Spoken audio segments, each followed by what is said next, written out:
નમસ્કાર દર્શક મિત્રો, અમારી ચેનલમાં આપનું ફરી એકવાર હાર્દિક સ્વાગત છે। વાસ્તુશાસ્ત્રના 60 નિયમો તમારા ઘરને ધન દોલતથી ભરી દેશે। પહેલો નિયમ છે, ભોજન ક્યારેય પણ ચપ્પલ કે બૂટ પહેરીને ન બનાવવું જોઈએ। જ્યારે પણ ઘરે રોટલી બનાવો, પહેલી રોટલી ગાયને આપો, બીજી રોટલી કૂતરાને અને ત્રીજી રોટલી ઘરના વડીલને ખવડાવો। આવું કરવાથી માતા લક્ષ્મી પ્રસન્ન થશે। દરરોજ સવારે જાગ્યા પછી સૌથી પહેલાં તમારા હાથની હથેળીઓને જુઓ। જોયા પછી તમારા ચહેરા ઉપર ફેરવો, કારણ કે હથેળીના આગળના ભાગમાં માતા લક્ષ્મી, વચ્ચેના ભાગમાં માતા સરસ્વતી અને નીચેના ભાગમાં ભગવાન વિષ્ણુ બિરાજમાન હોય છે। મંદિરમાં સુકાઈ ગયેલા ફૂલ અને બળી ગયેલા અગરબત્તીના ન રાખવી જોઈએ। મંદિરને હંમેશા સ્વચ્છ રાખવું જોઈએ। ઘઉંમાં નાગકેસરના 2 દાણા અથવા તો તુલસીના 11 પાન નાખીને દળાવવું, આ શુભ માનવામાં આવે છે। તેનાથી ઘર ધન અને ધાન્યથી ભરેલું રહે છે। ઘરમાં સરસવના તેલના દીવામાં લવિંગ નાખીને પ્રતિદિન પ્રગટાવવું જોઈએ, તે શુભ માનવામાં આવે છે। તેનાથી ઘરમાં સકારાત્મક ઉર્જાનો વાસ થાય છે। ઘરમાં 3 દરવાજા એક જ રેખામાં ન હોવા જોઈએ, જેના કારણે વાસ્તુદોષ ઉત્પન્ન થાય છે। શુક્રવારની રાત્રે માતા લક્ષ્મીની વિધિ વિધાનથી પૂજા કરીને તેમને દૂધથી બનેલી મીઠાઈનો ભોગ અર્પણ કરો, તેનાથી દેવી લક્ષ્મી પ્રસન્ન થાય છે। ઘરની દિવાલો, છત કે ફર્શમાં તિરાડો ન પડવા દો। જો તિરાડ દેખાય તો તેને તરત જ રિપેર કરાવી લો। ઘરમાં આવી તિરાડો હોવી અશુભ માનવામાં આવે છે। બુધવારના દિવસે વાળ અને નખ કાપવાથી ઘરમાં બરકત આવે છે। ઘરમાં તૂટી ગયેલી અને બિનજરૂરી વસ્તુઓ ન રાખવી જોઈએ, તેનાથી ઘરમાં નકારાત્મક ઉર્જા ઉત્પન્ન થાય છે અને તમારા દરેક કાર્યમાં સમસ્યા પણ ઊભી થાય છે। જો શક્ય હોય તો ભોજન રસોડામાં બેસીને જ કરો, તેનાથી દેવી લક્ષ્મી પ્રસન્ન થાય છે। કોઈ પણ દેવી દેવતાની 1 થી વધુ મૂર્તિ ઘરના મંદિરમાં ન રાખવી જોઈએ।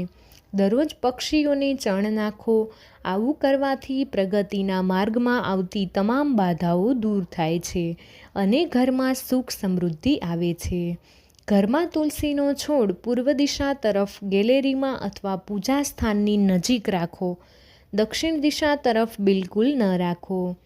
શનિવારના દિવસે પીપળાના ઝાડ નીચે સરસવના તેલનો દીવો પ્રગટાવો, તેનાથી શનિ અને મંગળ ગ્રહ શુભ ફળ આપે છે। પાકીટ કે પૈસાને પેન્ટના પાછળના ખીચામાં ન રાખવા જોઈએ। ઘરમાં હંમેશા 4-5 રોટલી વધુ બનાવવી જોઈએ, તેનાથી માતા અન્નપૂર્ણા પ્રસન્ન રહે છે અને ઘરમાં આર્થિક સ્થિતિ પણ સારી રહે છે।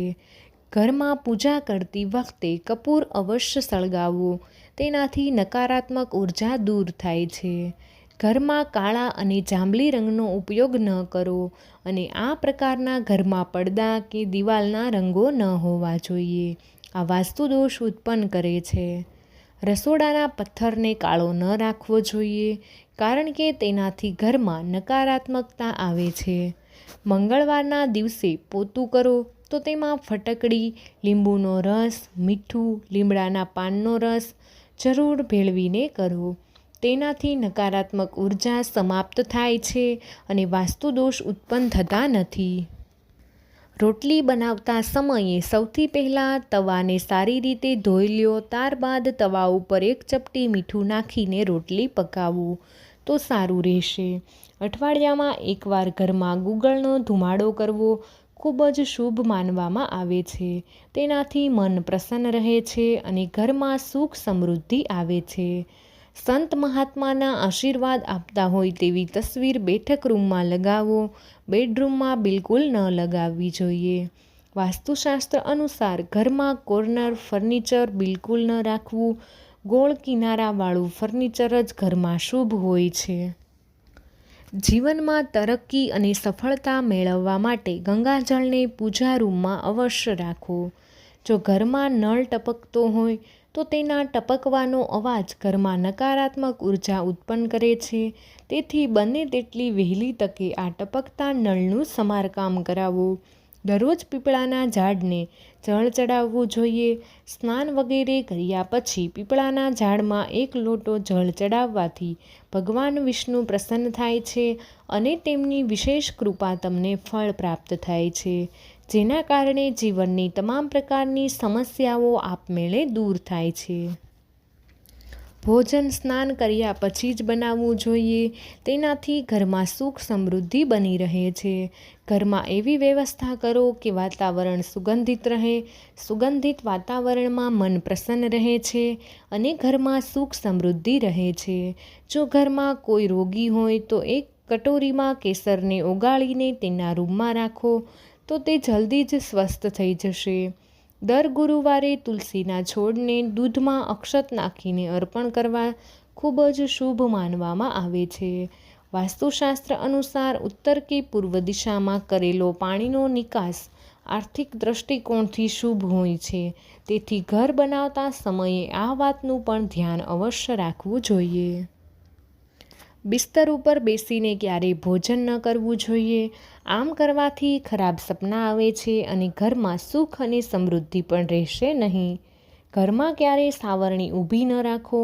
તેના પર પગ ન મૂકો કે તેની ઉપરથી પસાર થશો નહીં તો ઘરમાં બરકતની કમી થશે. સાવરણી હંમેશા છુપાવીને જ રાખો. દક્ષિણ પૂર્વ દિશાના ખૂણામાં હરિયાળીથી ભરેલું ચિત્ર લગાવવું. પહેલી રોટલી ગાયને ખવડાવવાથી દેવતાઓ પ્રસન્ન રહે છે અને પિતૃઓને પણ શાંતિ મળે છે. પૂજા સવારે 6 વાગ્યાથી 8 વાગ્યાની વચ્ચે જમીન ઉપર આસન પાથરીને પૂર્વ અથવા તો ઉત્તર દિશા તરફ મુખ રાખીને બેસીને કરવી જોઈએ. પૂજાનો સામાન શણ અથવા તો કુશનનો હોવો જોઈએ તો ઉત્તમ ગણાય છે. ભોજનની થાળીને હંમેશા ચટાઈ અથવા તો ટેબલ પર સન્માનથી રાખો. મંદિર જ્યારે પણ જાઓ ત્યારે ખાલી હાથે ન જાઓ અને જ્યારે પણ ઘરે આવો ત્યારે ખાલી હાથે ન આવો. ભલે માત્ર વૃક્ષ કે છોડના પાન લાવો, તમે ગમે તે કંઈક ને કંઈક જરૂર લાવો. પૂજા રૂમમાં હંમેશા પાણી ભરેલો એક કળશ રાખવો. જેટલું શક્ય હોય તેટલો ઈશાન કોણની જગ્યામાં રાખો. ઘરના મુખ્ય પ્રવેશદ્વારની જમણી બાજુ સ્વસ્તિક અવશ્ય બનાવો. ઘરમાં અઠવાડિયામાં એકવાર મીઠાના પાણીથી પોતા અવશ્ય કરો. તેનાથી નકારાત્મક ઉર્જા ઘરમાંથી દૂર થઈ જાય છે. દક્ષિણ અને પશ્ચિમ દિશાને ખાલી રાખવી વાસ્તુશાસ્ત્ર અનુસાર શુભ નથી માનવામાં આવતું. તેથી આ દિશાઓને ખાલી ક્યારેય ન રાખવી જોઈએ. ભૂલથી પણ ગેસની નજીક પાણી ન રાખો, નહીંતર પતિ પત્ની વચ્ચે મતભેદ થશે. ઘરમાં ક્યારેય શાંતિ નહીં આવે. બાંધેલા લોટને ભૂલથી પણ ઘરમાં ન રાખો, નહીં તો ભૂત પ્રેતનો વાસ થશે અને ઘરમાં અશાંતિ રહેશે. તમારા ઘરમાં બૂટ કે ચપ્પલ ગમે ત્યાં વેરવિખેર કે ઊંધા ચત્તા ન રાખવા જોઈએ. તેનાથી ઘરમાં અશાંતિ ઉત્પન્ન થાય છે અને ઘરના મુખ્ય દ્વાર ઉપર બૂટ કે ચપ્પલ ગમે ત્યાં ન રાખવા. માતા લક્ષ્મી ઘરમાં પ્રવેશ નથી કરતા. જો શર્ટ કે પેન્ટનું ખીચું ફાટી ગયું હોય તો તેને તરત જ સારું કરાવી લ્યો. પરિવારને કોઈ દુર્ઘટના કે અનહોનીથી બચાવવા માંગો છો તો કૂતરા અને રોટલી ખવડાવવાનું શરૂ કરો. ઘરમાં સવારમાં થોડા સમય માટે ભજન અવશ્ય વગાડો. તેનાથી આખો દિવસ સારો પસાર થાય છે. રોજ સવારે જાગ્યા પછી ઘરને સાવરણીથી સાફ કરવું જોઈએ. ઘરની સાફ સફાઈ કરવી આ શુભ કાર્ય છે, જેના કારણે ઘરનું વાતાવરણ સ્વચ્છ રહે છે અને માતા લક્ષ્મીની વિશેષ કૃપા રહે છે. આવામાં દરરોજ ઝાડુ લગાવવાથી તમારા ભાગ્યમાં પરિવર્તન આવે છે, કારણ કે ગંદકીના કારણે ઘરમાં અનેક પ્રકારની બીમારી ઉત્પન્ન થાય છે. આવી સ્થિતિમાં ઘરની સાફ સફાઈ ચોક્કસપણે કરવી જોઈએ. ભોજન કર્યા પછી થાળીમાં હાથ ન ધોવા જોઈએ. ખાવાની થાળીને એક હાથથી ન પકડવી જોઈએ. આમ કરવાથી ખોરાક પ્રેત યોનિમાં જતો રહે છે. ક્યારેય પણ બ્રહ્મ મુહૂર્ત અને સંધ્યાકાળમાં સાવરણીથી ન વાળવું જોઈએ. તેનાથી ઘરમાં દરિદ્રતા આવે છે. ભોજન કર્યા પછી થાળીને કિચન સ્ટેન્ડ, પલંગ કે ટેબલની નીચે કે ઉપર ક્યાંય ન રાખવી જોઈએ. દક્ષિણ દિશા તરફ પગ રાખીને ન સૂવું જોઈએ. દર ગુરુવારે તુલસીના છોડને દૂધ ચડાવો, તેનાથી આર્થિક સ્થિતિમાં જલ્દી સુધારો થાય છે. ઘરની સ્ત્રીઓનું સન્માન કરવું જોઈએ.